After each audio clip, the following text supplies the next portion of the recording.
Yes, Shivam sir. Yeah, hi. Yes, sir. Please start, sir. Okay, thank you. Let me share my screen. Yes. Can you allow me? Yes, sir. Okay. Okay, can you all see my screen? Yes, sir. Yes, sir. Okay, perfect. So, good morning, आप लोगों को and as आप लोगों को मेरा introduction तो मिल ही गया होगा। मैं SIRT से बीटेक किया था और उसके बाद एमटेक किया and then I am currently working as a senior software engineer in Candela Technologies. आज का टॉपिक थोड़ा सा इंटरेस्टिंग होने वाला है क्योंकि आज हम थोड़ा सा प्रैक्टिकली ये चीज समझेंगे कि आर्म आर्किटेक्चर का क्या सिग्निफिकेंस है। आप लोगों ने सब लोगों ने माइक्रो प्रोसेसर तो पढ़ा ही होगा, 8085, 8086, राइट, 8051 माइक्रो कंट्रोलर, ये सब चीजें आप पढ़ रहे होंगे अभी करेंटली।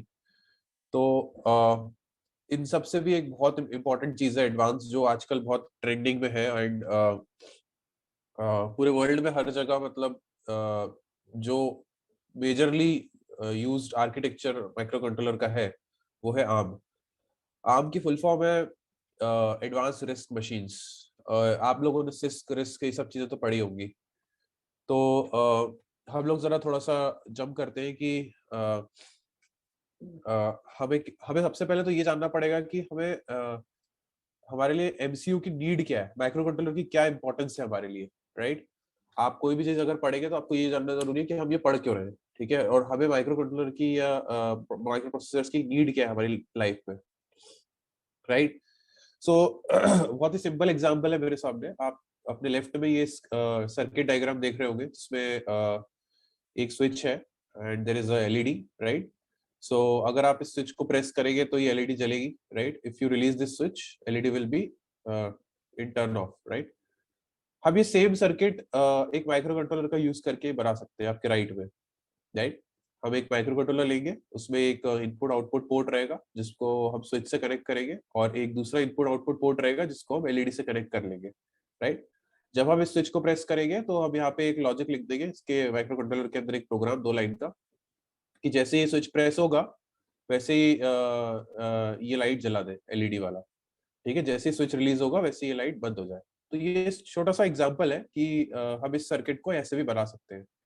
अब आप लोग पूछेंगे कि क्यों क्यों इस चीज की जरूरत है, जबरदस्ती का हम क्यों पंचायत कर रहे थे, हम इस एक्टिवेटर को क्यों ऐड कर रहे हैं इस सर्किट में, क्यों कॉम्प्लिकेटेड कर रहे हैं, राइट। चलो मैं आपको बताता हूँ कि इसका यूज क्या है। फॉर एग्जाम्पल, अब मैं आपसे एक और सिनेरियो रखता हूँ कि मुझे ये सर्किट है, इस सर्किट में मुझे ये एप्लीकेशन चाहिए कि मैं जब इस बटन को प्रेस करूं तो उसके 5 सेकंड बाद ही लाइट जलनी चाहिए वाली, राइट। 5 सेकंड के पहले नहीं जलनी चाहिए, ये मेरे को लॉजिक लगाना है। तो अगर मैं बोलूं बिना माइक्रो कंट्रोलर यूज करे इसको बनाओ, आप बना सकते हो, कोई प्रॉब्लम नहीं। आपको इसमें टाइमर आईसी और उसके बाद एफपीजीए का इम्प्लीमेंटेशन करना पड़ेगा, लेकिन आप इसको बना सकते हो स्टिल हार्डवेयर बेस पे, राइट। बट ये काफी कॉम्प्लिकेटेड होगा कि अगर आप कोई भी स्पेसिफिक लॉजिक होगा उसको आप इम्प्लीमेंट करना चाहेंगे तो आपको हार्डवेयर चेंज करना बहुत कॉम्प्लिकेटेड पड़ेगा कंपेयर टू सॉफ्टवेयर चेंज। यहाँ पे क्या होगा, जो सेम प्रोग्राम मैंने लिखा है यहाँ पे कि बटन प्रेस करके लाइट जलाना है, मैं यहाँ पे 5 सेकंड का डिले डाल के फिर इसको जला सकता हूँ। सिंपल सा लॉजिक लिख दूंगा यहाँ पे मैं, और वो सॉफ्टवेयर कंट्रोल रहेगा पूरी चीजें। अब इन दोनों में डिफरेंस क्या है कि यहाँ पे मुझे हार्डवेयर कॉम्प्लेक्सिटी बढ़ रही है, जैसे जैसे मैं अपना एप्लीकेशन चेंज कर रहा हूँ हार्डवेयर कॉम्प्लेक्सिटी बढ़ रही है, हार्डवेयर में चेंज करना पड़ रहा है मुझे, जो काफी ज्यादा एफिशिएंट वे है। जबकि यहाँ पे मुझे क्या करना है, सर्किट मेरा हार्डवेयर सेम है, हार्डवेयर मेरा एग्जैक्टली सेम है, जबकि मुझे सिर्फ सॉफ्टवेयर चेंज करना पड़ रहा है, राइट। सॉफ्टवेयर चेंज करना कंपैरेटिवली बहुत इजी होता है, और एप्लीकेशंस आप किसी भी सॉफ्टवेयर से आप इजीली कर सकते हो। तो यहाँ पे ये यूज है एमसीयू का, राइट। अब चलते हैं कि हमें माइक्रो कंट्रोलर का आर्किटेक्चर पढ़ना है, आर्म का आर्किटेक्चर पढ़ना है। तो हम सबसे पहले ये देखेंगे कि आर्म का आर्किटेक्चर पढ़ने से पहले कि फंडामेंटल ऑफ कंप्यूटर आर्किटेक्चर क्या है, हम कंप्यूटर आर्किटेक्चर क्यों पढ़ रहे हैं, फंडामेंटल इसका क्या है वो अब देखेंगे। तो अगर आप फंडामेंटल ऑफ कंप्यूटर आर्किटेक्चर देखेंगे तो ये बिल्कुल सेम है जैसा हमने यहाँ पे देखा, राइट। आप लोगों के पास एक कीबोर्ड माउस होगा, इनपुट डिवाइसेस, राइट। आपके पास एक मॉनिटर होगा, वो आउटपुट डिवाइस, और आपके पास एक सीपीयू होगा, बड़ा सा डब्बा। ये तो पुराना हो गया, लेकिन आजकल लैपटॉप पे सब कुछ हो जाता है। तो फंडामेंटल प्रिंसिपल क्या है कि आपका एक सीपीयू रहेगा जिसके अंदर आपके अरिथमेटिक लॉजिकल यूनिट होगी, कुछ रजिस्टर्स होगा, कैश मेमोरी होगी, कंट्रोल यूनिट रहेगी, प्राइमरी एंड सेकेंडरी स्टोरेज रहेगा आपका, राइट। और आपकी इनपुट डिवाइसेस में क्या है, कीबोर्ड माउस, और आपका आउटपुट डिवाइस में मॉनिटर वगैरह, ये सब चीजें रहती है। अब आप, अगर मैं आपको बताऊं, ये सर्किट जो है, इसको आप इससे कोरिलेट करके देखें, तो यहाँ पे इनपुट डिवाइस क्या हो गई, ये स्विच। यहाँ पे आउटपुट डिवाइस क्या हो गई, ये एलईडी। और ये पूरा क्या हो गया, CPU plus memory memory unit, right. CPU plus memory unit. Micro controller में क्या रहता है कि सीपीयू भी रहता है और उसके अंदर मेमोरीज भी रहती है इनबिल्ट। तो जब भी हम कोई प्रोग्राम लिखते हैं तो पूरा का पूरा ये माइक्रो कंट्रोलर है, इसको हम यूज कर सकते हैं। इसके अंदर प्राइमरी स्टोरेज, सेकेंडरी स्टोरेज, सब चीजें इसमें इनबिल्ट रहती है। रैम रहती है, राइट, रोम रहती है, रजिस्टर्स रहते हैं। अब देखो, जो रजिस्टर्स आप लोगों ने पढ़े होंगे 8051 में, वो क्या होते हैं कि सीपीयू की खुद की मेमोरी होती है, जिसको हम बोलते हैं रजिस्टर्स, जो हर सीपीयू में रहती है। आपके लैपटॉप पे भी एक सीपीयू लगा होगा, उसमें भी आपके कौन सा होगा, आपके पास इंटेल प्रोसेसर होगा या फिर राइजन प्रोसेसर होगा। उस सब में एक सीपीयू लगा होगा छोटा सा। वो सीपीयू में खुद के स्पेसिफिक रजिस्टर्स होते हैं। हर सीपीयू के अपने अपने आर्किटेक्चर में चलता है। इंटेल का x86 आर्किटेक्चर पे चलता है, राइट। क्वालकॉम का आर्म आर्किटेक्चर पे चलता है, जो हम अभी पढ़ रहे हैं, राइट। तो हर कोई चीज अपने अपने आर्किटेक्चर पे काम करती है। इसीलिए हम ये पढ़ रहे हैं आज कि आर्म आर्किटेक्चर का क्या यूज है हमारी लाइफ में, राइट। अब अगर हम देखें कि नेक्स्ट स्लाइड में कि एवोल्यूशन कैसे हुआ माइक्रो कंट्रोलर का। आपको पता है कि लाइक 1970 पे सबसे पहला 4004 लॉन्च किया था इंटेल ने प्रोसेसर। फिर 8008, 8080, 8086, एंड ऐसे करते करते आज हम इंटेल पेंटियम आया, फिर आता गया आता गया। आज हम करेंटली i7, i9, इन सब चीजों पे चल रहे हैं। तो एक मूरेज लॉ होता है, जो बहुत ही फेमस लॉ है, जिसको जो ये कहता है कि हर 2 साल में नंबर ऑफ ट्रांजिस्टर जो हम एक आईसी में यूज करते हैं, वो डबल हो जाएगा। तो ये एवोल्यूशन ऑफ माइक्रो कंट्रोलर जो है वो हो रहा है लाइफ में अभी। अब हम थोड़ा सा देखेंगे कि आर्म का आर्किटेक्चर कैसे इवॉल्व हुआ over the period of time. Arm एक ऑर्गेनाइजेशन भी है, मतलब आप अगर जॉब करना चाहें अगर फ्यूचर में, तो आप आर्म में भी अप्लाई कर सकते हैं अगर आप आर्म आर्किटेक्चर की पूरी स्टडी करते हैं, ठीक है। तो arm also provides the job opportunities for you, right. So but इससे पहले हम देखेंगे कि आर्म का क्या यूज केस है, आर्म कितना यूज होता है वाइडली पूरे वर्ल्ड में। ऑलमोस्ट आप सभी के हाथ में कोई ना कोई फोन होगा राइट नाउ। लाइक आपके पास एप्पल का फोन होगा। आजकल एप्पल का M1 प्रोसेसर आया है, वो भी आप पे काम करता है। फिर आपका स्नैपड्रैगन के कितने प्रोसेसर्स आए हैं अभी तक, जितने भी, सब आर्म आर्किटेक्चर पे काम करते हैं, सब के सब, राइट। मीडिया टेक का हुआ, वो भी, वो सब भी आर्म आर्किटेक्चर पे काम करते हैं। तो आर्म ऐसे ही था कि लाइक सबसे पहले मोटोरोला का जो फोन आया था, उसमें कुछ छोटा सा प्रोसेसर यूज हुआ था, थंब बेस्ड इंस्ट्रक्शन था। फिर उसके बाद धीरे धीरे करके एवोल्यूशन हुआ, कॉर्टेक्स प्रोसेसर आया। फिर 32 बिट, फिर 64 बिट प्रोसेसर्स आए इसके। तो ये ऐसे करके एवोल्यूशन होता गया आपका। और अगर हम देखें कि डेली लाइफ में हम आपका कहाँ यूज करते हैं, सब जगह। आप जितनी भी कार देख रहे हैं आज की तारीख में, आपके पास लग्जरी कार्स कोई सी भी देख लीजिए आप, ऑटोमोटिव सेक्टर में कोई भी कार देख लीजिए, आपकी हर कार के अंदर एक ना एक माइक्रो कंट्रोलर लगा, एक से ज्यादा, बल्कि काफी सारे माइक्रो कंट्रोलर लगे रहते हैं एक कार में, जिसको हम बोलते हैं ईसीयू। तो पूरी की पूरी ऑटोमोटिव इंडस्ट्री जो है वो एम्बेडेड पे डिपेंड करती है। जैसे आप बोलेंगे कि क्रूज कंट्रोल हुआ आपका, बैटरी मैनेजमेंट सिस्टम हुआ। ऑटोमोटिव में बहुत सारी चीजें हैं जो प्रोसेसर बेस पे काम करती है, और सब में आर्म प्रोसेसर का यूज होता है, राइट। तो कुछ कुछ पे अलग भी होता है, लेकिन मोस्टली शायद से आर्म ही होता है। तो जैसे रेनेसिस एक बहुत बड़ी कंपनी है जहाँ पे आप ट्राई कर सकते हैं फ्यूचर में। लाइक रेनेसिस क्या है कि ये ऑटोमोटिव सेक्टर के लिए बहुत सारे रियल टाइम एप्लीकेशंस के लिए प्रोसेसर्स बनाती है, और इसके मोस्टली प्रोसेसर्स आर्म बेस्ड होते हैं। कुछ इनके खुद के आर्किटेक्चर भी है, रियल टाइम एप्लीकेशंस के लिए, वो भी ये यूज करते हैं। लेकिन ARM एक बहुत ही वाइडली यूज्ड और वाइडली अडॉप्टेड आर्किटेक्चर है जो हर जगह यूज होता है। लाइक आप क्वालकॉम का स्नैपड्रैगन देखिए, एप्पल का M1 प्रोसेसर देखे, राइट, मीडियाटेक का कोई सा भी प्रोसेसर देखे, उनमें जो फंडामेंटल आर्किटेक्चर है वो ARM बेस्ड यूज होता है, जिसको आप बोलते हैं रिस्क आर्किटेक्चर पे काम करता है। तो ARM हम इसलिए पढ़ रहे हैं क्योंकि ये बहुत ज्यादा यूज होता है, बहुत ज्यादा इसकी एप्लीकेशंस है, आपको फ्यूचर में बहुत ज्यादा, इनफैक्ट सबसे ज्यादा यही यही काम आएगा। अगर आप एम्बेडेड में जाते हैं तो आपको ARM तो आना ही चाहिए, राइट। रिस्क मशीन्स के बारे में आपको पता होना चाहिए। आप एक आध कोई माइक्रो कंट्रोलर खरीद सकते हैं और उसके ऊपर अपने पर्सनल प्रोजेक्ट्स बना सकते हैं कोई से भी, राइट। और जो आपके पर्सनल प्रोजेक्ट्स रहेंगे वो आप अपने रेज्यूमे में डाल सकते हैं और उसका काफी ज्यादा इम्पैक्ट पड़ेगा आपकी हायरिंग पे। सो अब हम चलते हैं कि किसी भी माइक्रो कंट्रोलर में क्या कंपोनेंट्स होते हैं। आपको पता होगा कि एक, मैंने जैसे बोला, इनपुट डिवाइस होती है, एक आउटपुट डिवाइस होती है, एक सीपीयू होता है और मेमोरी होती है, जिसको हम एक एमसीयू क्या करता है, एक माइक्रो कंट्रोलर किस एक सीपीयू, मेमोरी और पेरिफेरल फंक्शंस को मिलके बनाते हैं एक एमसीयू, राइट। तो ये एक कंप्लीट पैक है, एक पूरे के पूरे मिनी कंप्यूटर जैसा, जिसमें हम कोई भी ऑपरेशन कर सकते हैं प्रोग्राम डाल के। इसमें हम सीपीयू है, हम इस पे मेमोरी का यूज कर सकते हैं, हम कोई भी पेरिफेरल डिवाइसेस कनेक्ट कर सकते हैं। काफी सारे एडवांस आर्किटेक्चर भी आए हैं जिसपे हम जैसे फोन हुआ, आपका फोन में आप वाईफाई चिपसेट कनेक्ट कर सकते हैं प्रोसेसर के साथ। तो वाईफाई का खुद का एक पेरिफेरल आईओ डिवाइस होगा। तो प्रोसेसर को अगर कोई भी डेटा प्रोसेस कर रहा होगा वाईफाई रेडियो के थ्रू, तो वो आपका उस पेरिफेरल, वो वाला पेरिफेरल होना जरूरी है आपके चिप में, राइट। तो अब हम चलते हैं ये समझने के लिए कि सीपीयू कैसे काम करता है। लाइक सीपीयू में जो कंट्रोल यूनिट रहती है वो कैसे काम करती है बेसिकली। तो सबसे पहले आप कोई सा भी एक प्रोग्राम लिखते हैं, वो आपका रीड ओनली मेमोरी में सेव हो जाता है परमानेंटली, वो कभी भी डिलीट नहीं होता। जब आप माइक्रो कंट्रोलर को ऑन करते हैं तो वो प्रोग्राम आपका रैम में जाता है। तो सबसे पहले रोम से पूरा प्रोग्राम उठ के रैम में जाता है। अब क्या करता है कि जो अपना अरिथमेटिक लॉजिकल यूनिट या कंट्रोल यूनिट जो मतलब सीपीयू रहता है, वो डायरेक्टली रैम से नहीं उठाता है।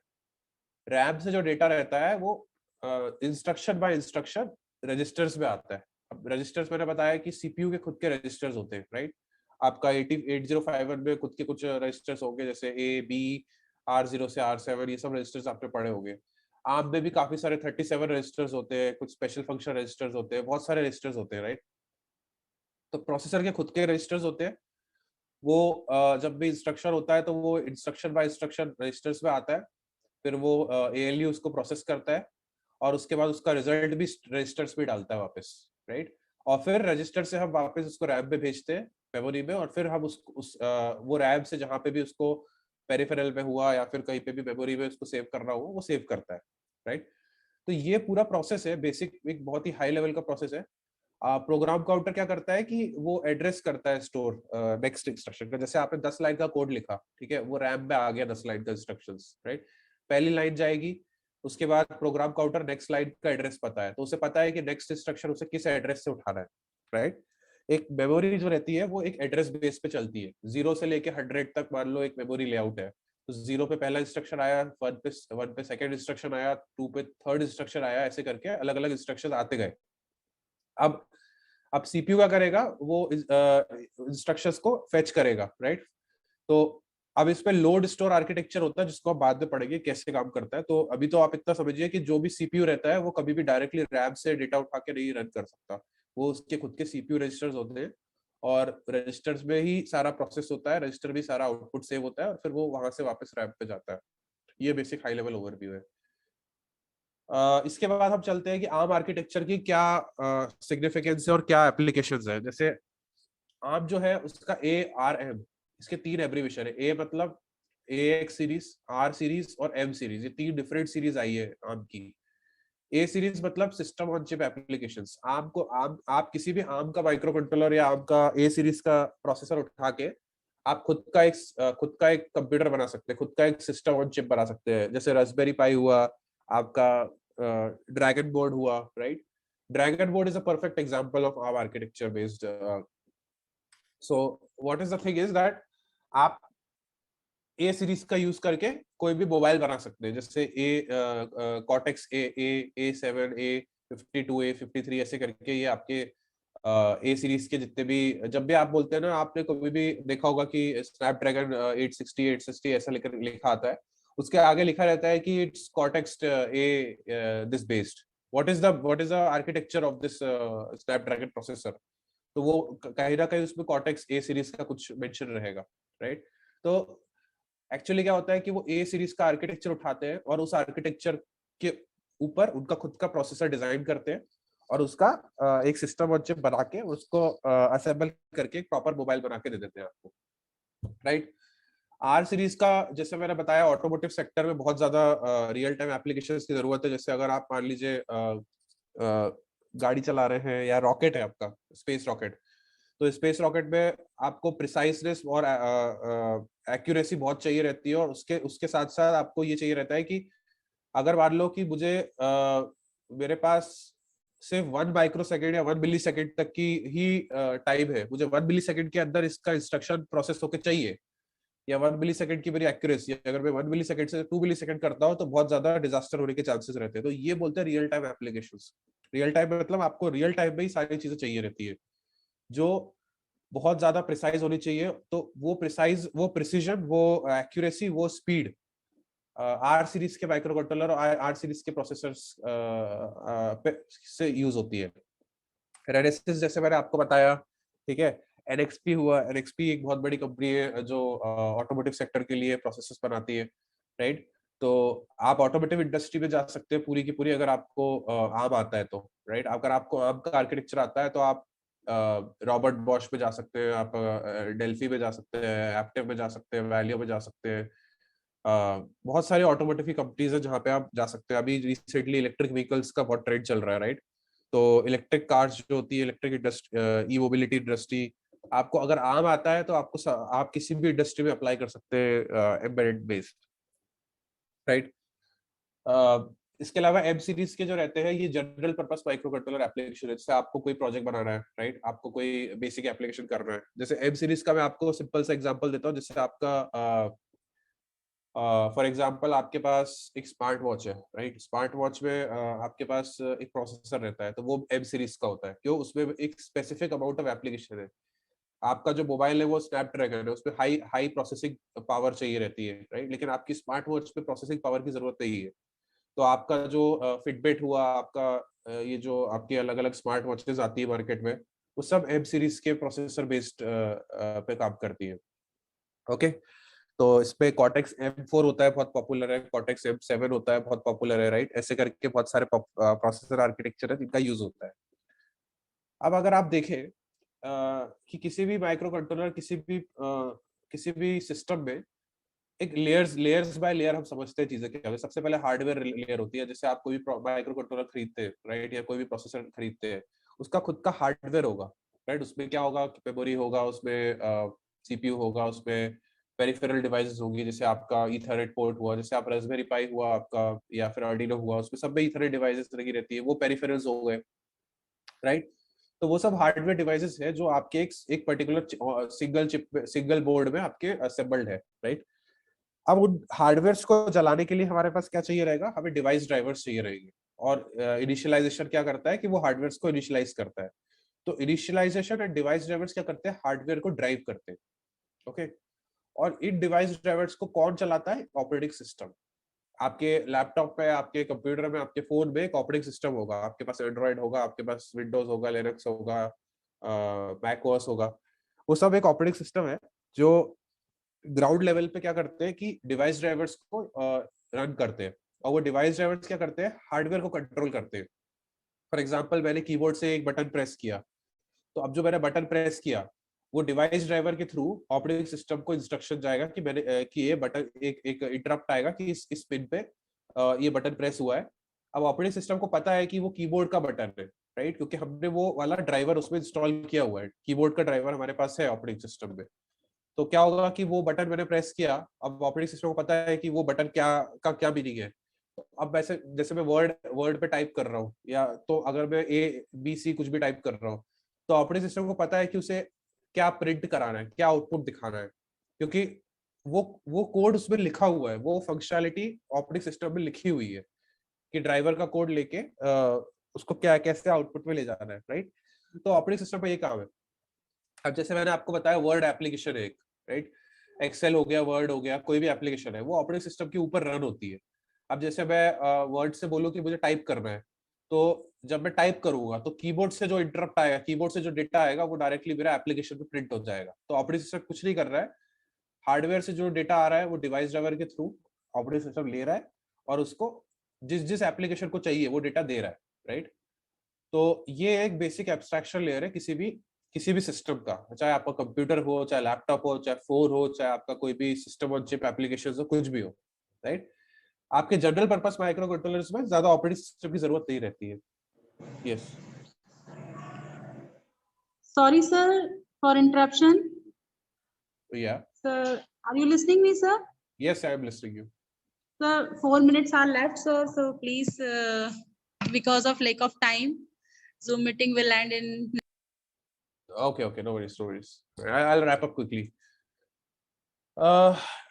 So as we have less time available, I would like to say you that आप इन चीजों को एक बार डिटेल में स्टडी करिए। अभी जैसे लोड स्टोर आर्किटेक्चर हो गया, आपको ARM पे ये चीजें पढ़नी पड़ेगी। आपको ARM बेस्ड माइक्रो कंट्रोलर का पूरा आर्किटेक्चर आपको देखना चाहिए कि कैसे काम कर रहा है, कौन कौन से ब्रिजेस होते हैं, कौन कौन से आपके डिवाइसेस रहती है, पेरिफेरल्स रहते हैं, कंट्रोलर्स रहते हैं।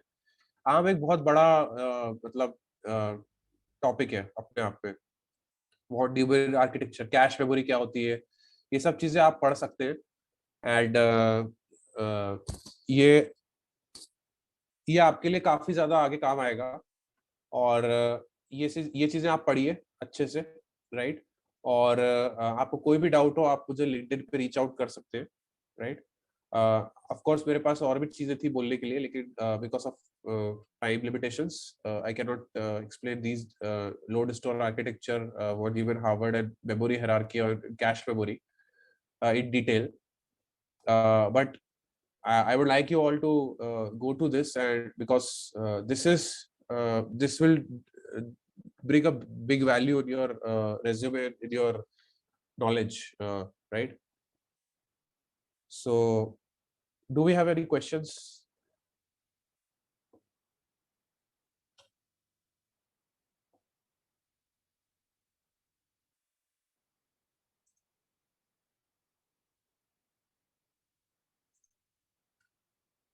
Okay,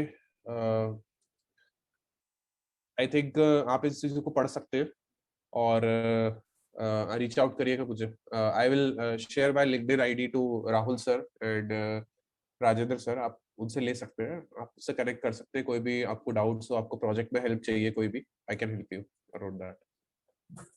thank you sir, thank you very much sir. ये हमारे डिपार्टमेंट की तरफ से आपको एक certificate for appreciation. Okay sir ये स्क्रीन एक minute can not stop shooting.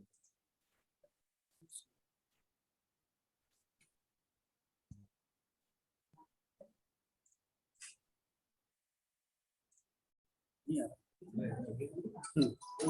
Sir, yes sir, thank you sir. Thank you. Yes,